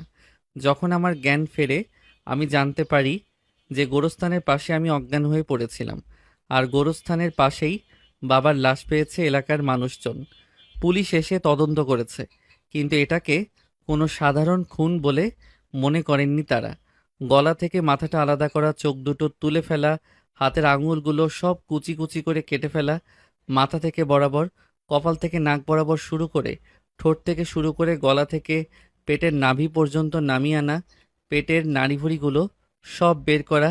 এমন ভয়ঙ্কর মৃত্যু কোনো মানুষের হতে পারে তা কখনো চোখে দেখিনি। অদ্ভুত ব্যাপার, গতকাল হসপিটালে যাচ্ছিলাম আমি ডাক্তারের কাছে। তারপর সারা রাত আমার সাথে খুব অদ্ভুত ঘটনা ঘটলো। অবশেষে যখন হসপিটালে পৌঁছালাম তখন বাবার লাশ পেলাম ওখানে। তারপর আমি গোরস্থানের পাশে কিভাবে পড়লাম আমি যখন পুলিশকে এই ঘটনাটা খুলে বললাম, তখন পুলিশ আমাকে বলল, চলুন, কোথায় সেই হসপিটাল, আমরা ইনভেস্টিগেশন করব। কয়েকজন পুলিশকে সাথে নিয়ে সেখানে গেলাম, কিন্তু কোথাও কিছু নেই। পুলিশ আমাকে বলল, প্রচণ্ড ভয় পেয়ে আপনার মাথা নষ্ট হয়ে গেছে। দেখেন তো এখানে কিছু আছে কিনা। দিনের বেলাও বাগানটা কেমন গম্ভীর হয়ে আছে, অন্ধকার যেন চারদিক থেকে গিলে খাবে। দিন দিন কেমন অস্বাভাবিক হয়ে যাচ্ছি আমি। আমার সাথে যেগুলা ঘটছে তাতে কোনো মানুষের সুস্থ থাকার কথা না। আমি বুঝতে পারছিলাম মৃত্যু আমার সাথেই আছে, কিন্তু আমাকে একবারে মারতে চায় না। আমাকে কষ্ট দিয়ে রোজ ভয় দিতে দিতে মারবে। পুলিশের সাথে বাগান থেকে ফিরে আসছিলাম আমি, হঠাৎ দেখি বড় একটা গাছের আড়ালে কেউ একজন দাঁড়িয়ে আছে। আমি দারোগাকে বললাম, স্যার, ওখানে কেউ একজন দাঁড়িয়ে আছে। আমি দেখলাম গাছের আড়াল থেকে উকি মারছে একটা লোক। দেখে আমি চমকে গেলাম। এই লোকটা তো কাল রাতের ড্রাইভার। ও এই বাগানে কি করছে? আর কাল রাতে ও বা কোথায় ছিল? আমি পুলিশকে বললাম, স্যার, ওই যে দেখুন ওখানে একজন ড্রাইভার দাঁড়িয়ে আছে যে আমাকে কাল রাতেই বাগানে নিয়ে এসেছিল। কেমন যেন মনে হচ্ছে চারদিক থেকে কোনো অশরীরী ছায়া আমাদের দেখছে। পুলিশ বাবু যখনই ওই ড্রাইভারকে দেখতে যাবে তখনই ওই বাগান দিয়ে একটা পাগলের মতো লোক হেঁটে যাচ্ছিল। পাগল লোকটা পুলিশকে বলছিল, ওখানে যাস না, তাহলে আর প্রাণে বাঁচতে পারবি না রে। এই পাপির সাথে কেন এসেছিস? এর জন্য আরো অনেক মানুষের প্রাণ যাবে। ও কিন্তু আপনাকে মেরে ফেলবে। পুলিশ পাগলকে লাঠি দিয়ে একটা তাড়া দিয়ে বলে, ভাগ এখান থেকে। ড্রাইভারকে দেখে আমার খুবই ভয় লাগছে। কেমন একটা অস্বাভাবিকভাবে তাকাচ্ছে আমার দিকে। মনে হচ্ছে ওর ভিতরে কোনো একটা রহস্য আছে। দারোগা বাবু এগিয়ে গেলেন, গিয়ে দেখেন গাছের ওপাশে কেউ নেই। আমি দেখলাম ওই লোকটা গাছ থেকে আরও খানিকটা দূরে গিয়ে আরেকটি গাছের আড়ালে দাঁড়িয়ে আছে। আমি দারোগা বাবুকে বললাম, স্যার দেখুন, আপনার থেকে খানিকটা দূরে ওই লম্বা গাছটার পাশে দাঁড়িয়ে আছে। দারোগা বাবু যেতে যেতে গভীর জঙ্গলে হারিয়ে গেল। আমি 4জন কনস্টেবলের সাথে দাঁড়িয়ে আছি বাগানের রাস্তায়। দারোগা বাবু সেই যে গেল, আর ফিরে এলো না। প্রায় 4 ঘন্টা হয়ে গেছে, দারোগা বাবু আর ফিরে এলো না। থানায় ফোন করাতে আরও 1 গাড়ি পুলিশ চলে এলো। প্রায় 15 থেকে 16 জন পুলিশ মিলে পুরো বাগান তন্ন তন্ন করে ফেললাম, কিন্তু দারোগা বাবুকে কোথাও পাওয়া গেল না। থানা থেকে আরও 2-3টা গাড়ি পুলিশ চলে এলো। পুরো বাগান চিরুনি তল্লাশি করা হলো, কিন্তু দারোগার কোনো সন্ধান কোথাও পাওয়া গেল না। এভাবে কেটে গেল 5টা দিন। দারোগা বাবু নিরুদ্দেশ। যার থেকে সাহায্য নিতে যাচ্ছি সেই হারিয়ে যাচ্ছে। দিন দিন আমার অবস্থা পাগল প্রায়। বাবাকে হারিয়ে নিঃস্ব হয়ে গেছি। আমাকে যেভাবেই হোক ডাক্তারকে খুঁজে বের করতে হবে। অনু হত্যার রহস্য উনি কিভাবে জানেন সেটা আমাকে জানতেই হবে। অনুরিমা যে ধর্ষিত হয়েছিল সেটা পৃথিবীর কেউ জানে না। সেটা অনেক বড় একটা রহস্য। কিন্তু ওই ডাক্তারবাবুর সাথে অনুর কি রিলেশন ছিল যার জন্য উনি অনুর ব্যাপারে এত কিছু জানেন?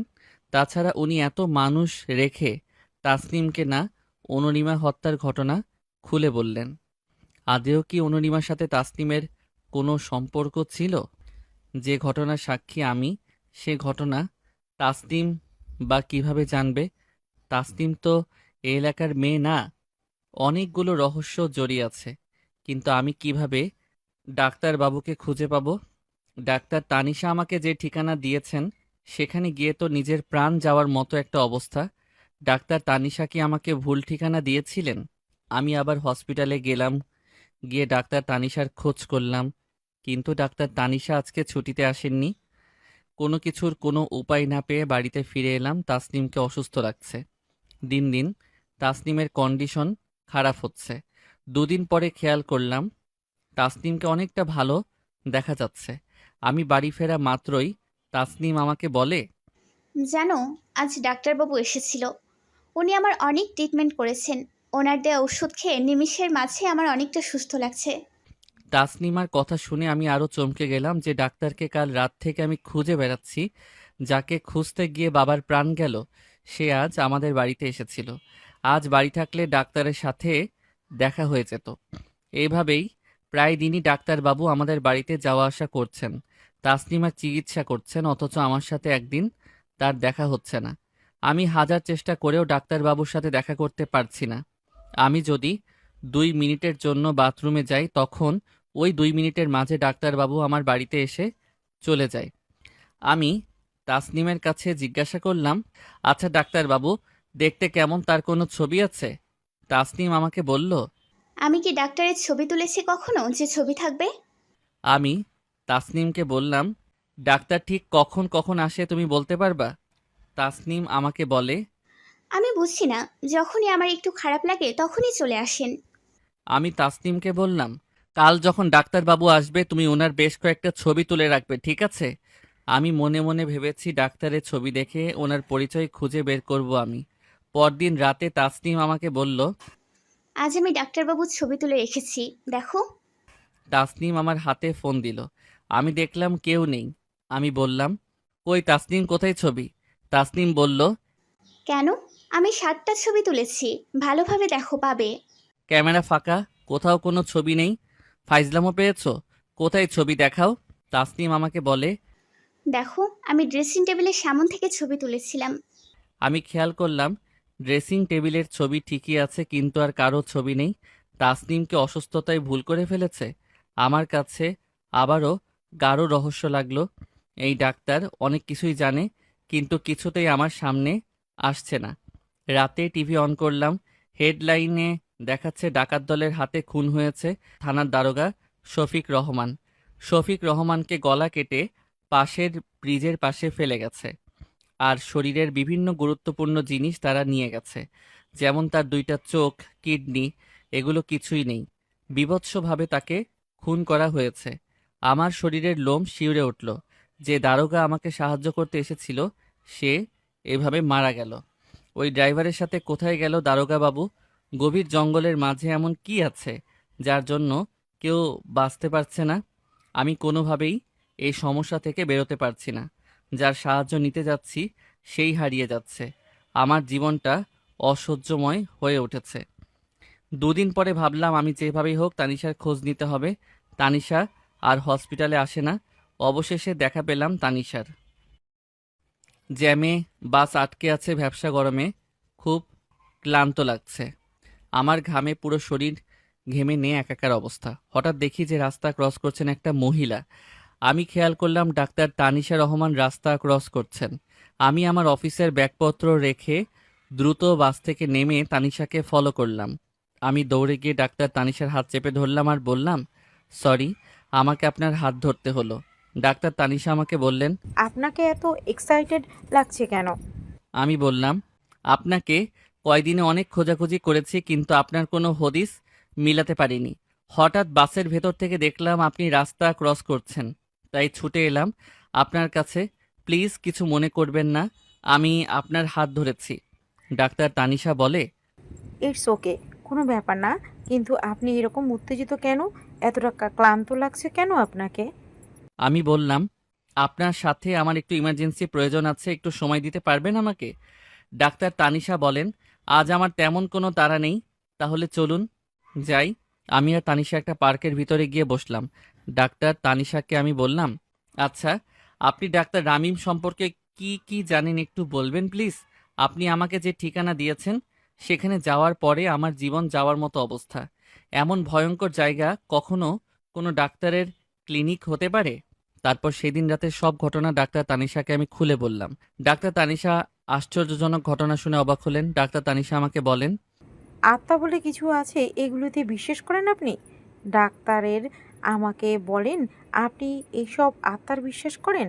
এই যুগের মানুষ হয়ে যদি আপনি এখনো আত্মা নিয়ে ভাবেন, মানুষ কি ভাববে আপনাকে নিয়ে? আপনি এখনো সেই আগের যুগে পড়ে আছেন। ডাক্তার তানিশা আমার কথা হেসে উড়িয়ে দিলেন। তারপর যখন আমি আমার বাবার মৃত্যুর ব্যাপারটা বললাম তখন ডাক্তারকে বেশ চিন্তিত লাগছিল। তখন ডাক্তার তানিশা বলেন, এটা তো সত্যি একটা চিন্তার বিষয়। আমার জীবনে প্রথম আমি এমন ঘটনা শুনলাম। তবে আপনি আমাকে যে ঠিকানার কথা বলেছেন আপনাকে তো আমি ওই ঠিকানা দিয়েছিলাম না, তাহলে আপনি ওই ঠিকানায় কেন গেলেন? আমি তখন অবাক হয়ে গেলাম। আমি ঠিকানা ভুল করে এরকম ভয়ঙ্কর একটা জায়গায় চলে গিয়েছিলাম। তারপর আমি ডাক্তারকে বললাম, আচ্ছা ডাক্তার, আপনি আমাকে এবার বলুন ডাক্তার রামিমের পরিচয় কি? উনি আসলে কোথায় থাকে?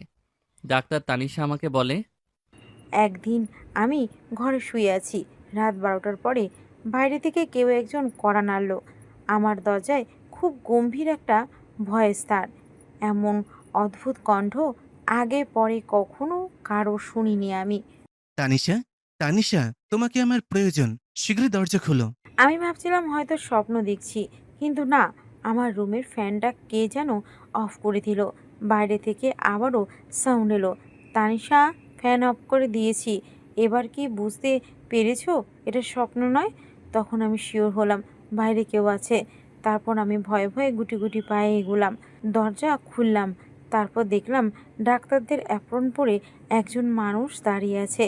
তার মুখে মনে হচ্ছে আটা ময়দা মাখানো, এমন সাদা ধবধবে ছিল তার মুখ। চোখের নিচে কালো কাজল, চোখের উপরে কাজল, কেমন একটা অদ্ভুত রকম দেখতে, ঠিক যেন হরর মুভির খলনায়ক হবে।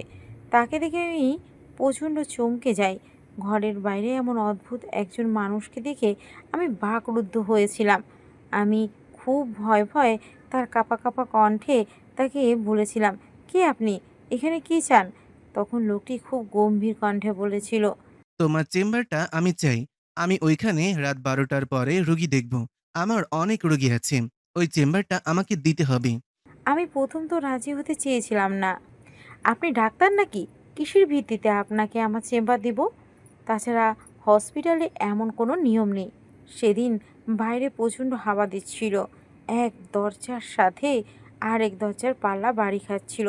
তখন ডাক্তার রামিম আমাকে বলেছিল, আমাকে কেউ দেখতে পাবে না। কেউ জানতেও পারবে না, কেউ বুঝতেও পারবে না, আমার রোগীদেরও কেউ দেখতে পারবে না। আমি জিজ্ঞেস করেছিলাম আপনি পেশাদারি ডাক্তার কিনা, তখন উনি বলল। হ্যাঁ, আমি একজন পেশাধারী ডাক্তার। তারপর উনি ওনার ডাক্তারি ফাইলগুলো আমাকে দেখালো। তবে ওনার নাম রামিম না, ওনার অন্য একটি নাম আছে যেটা আমার এই মুহূর্তে মনে পড়ছে না। ওই ফাইলের ভিতরে লেখা আছে ওনার নাম। পরে উনি আমাকে বলল। আমার নিজস্ব একটা ক্লিনিক আছে, সেখানে বিশেষ অপারেশন করি, বলে হুম হুম করে হেসে দিলেন। আমি তারপরও রাজি ছিলাম না, কিন্তু উনি আমাকে বললেন যে একজন বিশেষ রোগী আসবেন, তার নাম তাহসিন। তাকে দেখা হয়ে গেলেই আপনার ক্লিনিকটা আমি ছেড়ে দেব। আমি রাজি হচ্ছিলাম না দেখে আমার গলা চেপে আমাকে উঁচু করে ধরেন তিনি। নিজের প্রাণ বাঁচাতে আমি রাজি হয়েছিলাম। খুব ভয়ানক ছিল সে রাত, যে রাতে ডাক্তার রামিম এসেছিল। আমার রুমের 2 দরজায় মাথা নিচু করে দাঁড়িয়েছিল সে।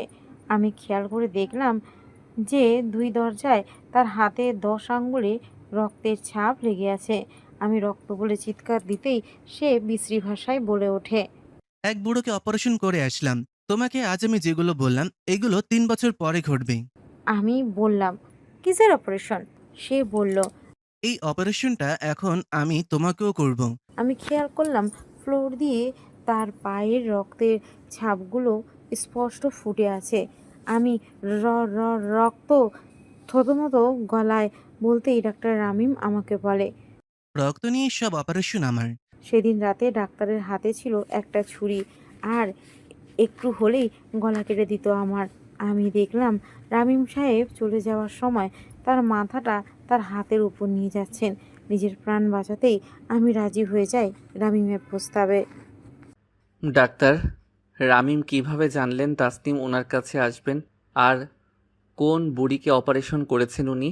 আমার মনে আবারও নানান প্রশ্ন। আমি ডাক্তার তানিশাকে বললাম, প্লিজ আমাকে ওই ফাইলটা দেখান, আমি ডাক্তার রামিমের আসল নামটা জানতে চাই। ডাক্তার তানিশা আমাকে বলে, আজ আমি বাসায় থাকবো না, আপনি বরং কাল আসুন। এখান থেকে 3 কিমি দূরে রায়গ্রাম থানায় আমার বাসা। বলেই ওনার ঠিকানা দিলেন আর বলে দিলেন, তানিশা মঞ্জিলি আমার বাসা। কাল এনি টাইম আসবেন, আমাকে পাবেন। ডাক্তার তানিশার দেওয়া ঠিকানায় খুঁজতে খুঁজতে গেলাম। এমন একটা অদ্ভুত বিদঘুটে জায়গায় কোনো মানুষের বাড়ি হতে পারে? ডাক্তার তানিশার বাড়ি খুঁজতে আমার ভালোই কষ্ট হলো, কিন্তু ডাক্তার তানিশা আমাকে যে বাড়ির ঠিকানা দিয়েছে সেই বাড়িতে বড় একটা তালা ঝোলানো। দেখে মনে হচ্ছে এই বাড়িতে অনেক দিন যাবৎ কেউ বসবাস করে না। চারিদিকে ধুলাবালি পড়ে আছে, উঠান ভরা গাছের পাতা পড়ে পড়ে শুকিয়ে আছে। আমি আশেপাশে কাউকে দেখতে পেলাম না। ঘরের দরজা জানালা সব বন্ধ। চারদিকে অনেক সময় ঘোরাঘুরি করলাম, কিন্তু কোথাও কোনো মানুষ নেই। পাশের বাসার মানুষজনের কাছে জিজ্ঞাসা করব, কিন্তু তারা কি ভাববে না ভাববে সেটা ভেবে কি করব আমি বুঝতে পারছিলাম না। এর মাঝে হঠাৎ করে একটি মধ্যবয়স্ক মানুষ আমার কাছে এসে বলেন, কাউকে খুঁজছেন এখানে? কার বাসা খুঁজছেন আমাকে বলুন, আমি এখানকার সবকিছু চিনি। এই পাশেই আমার বাসা, বলুন, আমি আপনাকে সাহায্য করছি। লোকটি যখন নিজে থেকে সাহায্য করতে এসেছে তখন মনে মনে ভাবলাম এখন আর লুকিয়ে লাভ নেই, ওনার কাছে বলেই ফেলি। তারপর লোকটিকে বললাম, এই বাড়ির মালিককে? ডাক্তার তানিশা। লোকটি আমাকে বলল, হ্যাঁ, ডাক্তার তানিশা ছিলেন, কিন্তু এখন আর নেই। আমি বললাম, ছিলেন এখন আর নেই মানে? ডাক্তার তানিশা তো আমাকে বাড়ির ঠিকানা দিয়েছে। ঠিক ঠিকানা দিয়েছে, কিন্তু ডাক্তার তানিশা এখন আর নেই। আমি বললাম, নেই মানে? উনি এখন কোথায়? তখন লোকটি আমাকে বলে, এই বাড়িতে ডাক্তার তানিশা আর তার মা থাকতো, কিন্তু ডাক্তার তানিশার মৃত্যুর পরে তার মা এখান থেকে চলে গেছে। আমি বললাম, হোয়াট? ডাক্তার মারা গেছেন? কখন মারা গেল? তখন লোকটি আমাকে বলে, 3 বছর আগে ডাক্তার তানিশা মারা গিয়েছে। আমি বললাম, আপনি কি ঠিক বলছেন? উনি 3 বছর আগে মারা গেছেন? আমি তখন লোকটিকে বললাম, আমি যার কথা বলছি আপনি হয়তো তানিশার কথা বলছেন না, হয়তো অন্য তানিশার কথা বলছেন। ডাক্তার তানিশার সাথে আমার গতকাল অনেক সময় কথা হয়েছে। লোকটি বলে, আপনি যে ঠিকানায় এসেছেন আর এটা যে ডাক্তার তানিশার বাড়ি, সে অনেকদিন আগে মারা গিয়েছে। আপনার বিশ্বাস না হলে ওনার মা এখান থেকে একটু দূরে আলাদা বাড়িতে থাকে। আপনি ওনার কাছে গিয়ে ডাক্তার তানিশার ছবি দেখে শিওর হতে পারেন।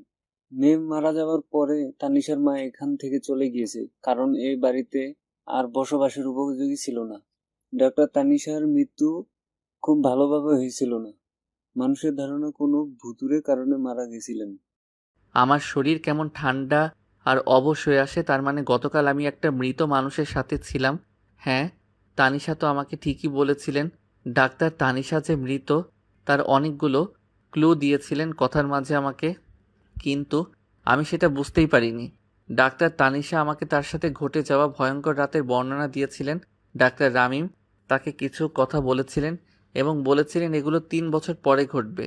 তার মানে ঠিকই তো, 3 বছর আগেই মারা গেছে। আর 3 বছর পর এই বুড়িকে মেরেছে।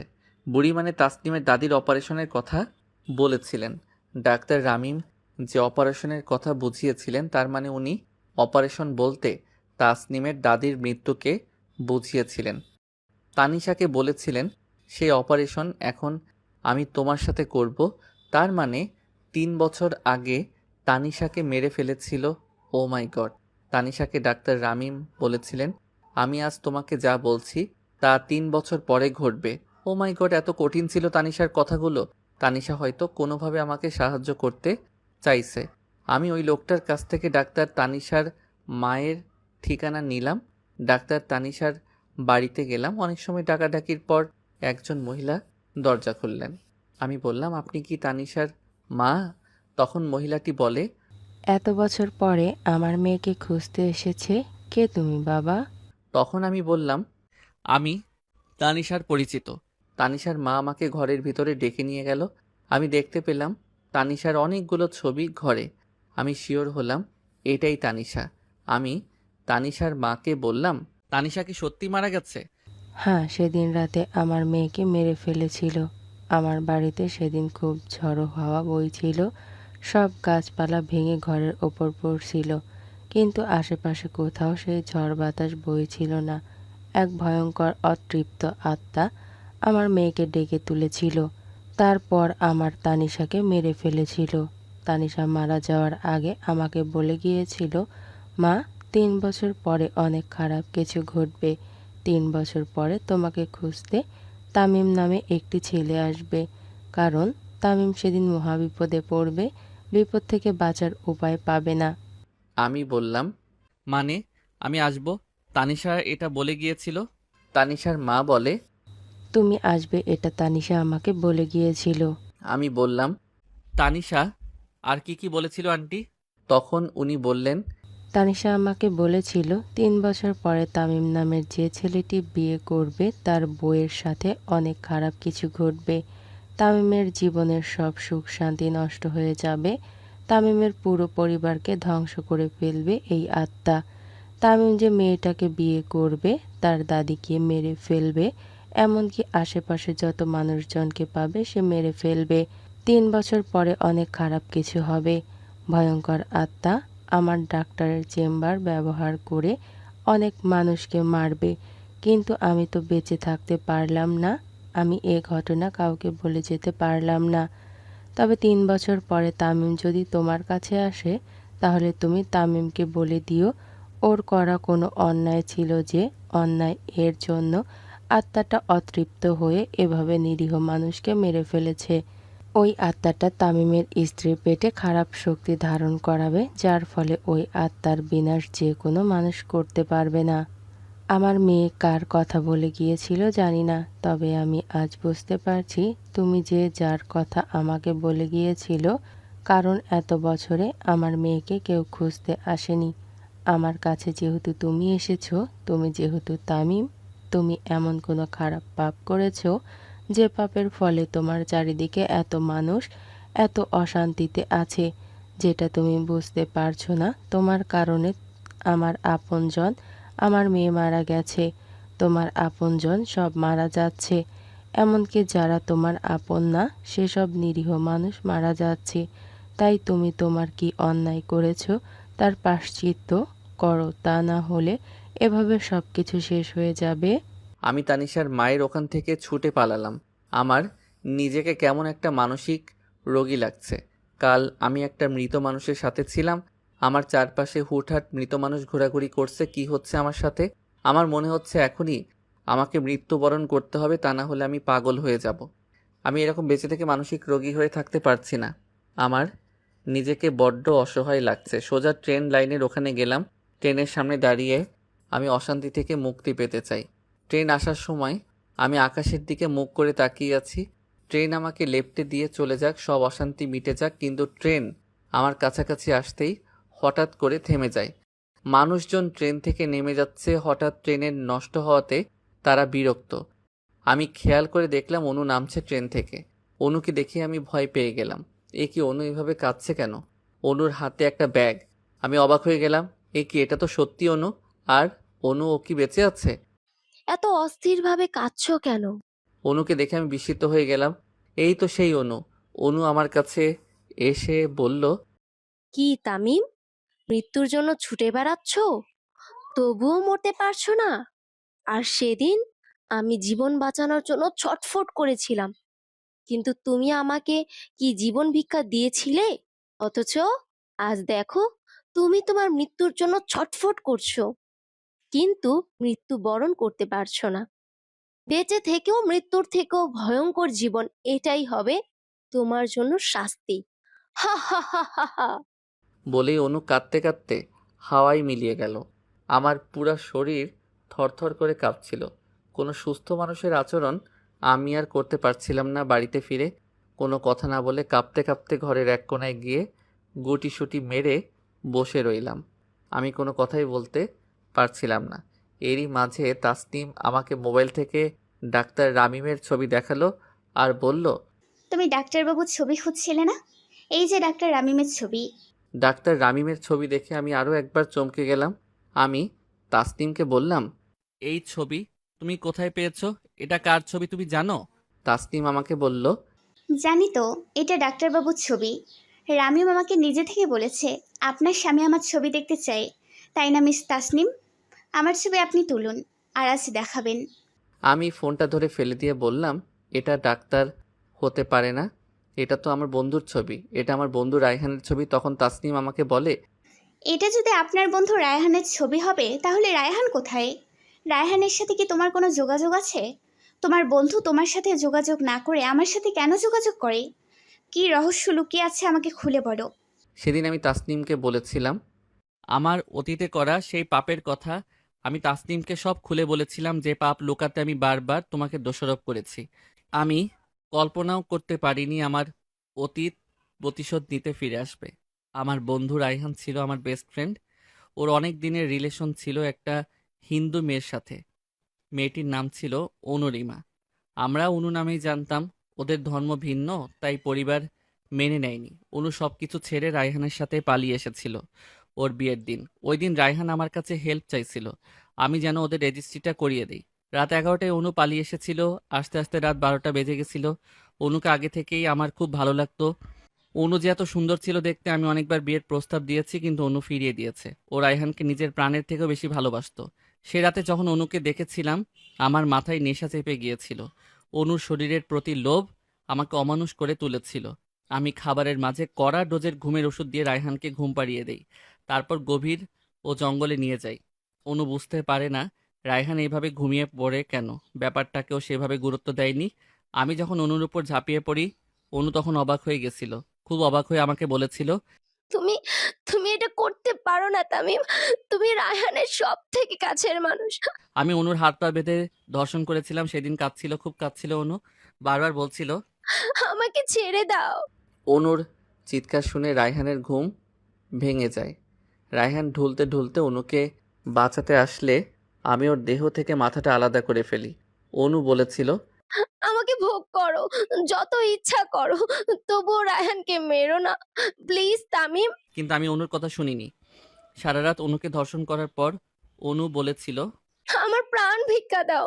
আমার মা বাবার একটাই মেয়ে আমি, ওরা আমাকে ছাড়া বাঁচবে না। আমার রায়হানকে তো মেরেই ফেলেছো। আমি রাত শেষে অনুরও গলা কেটে মেরে ফেলেছিলাম।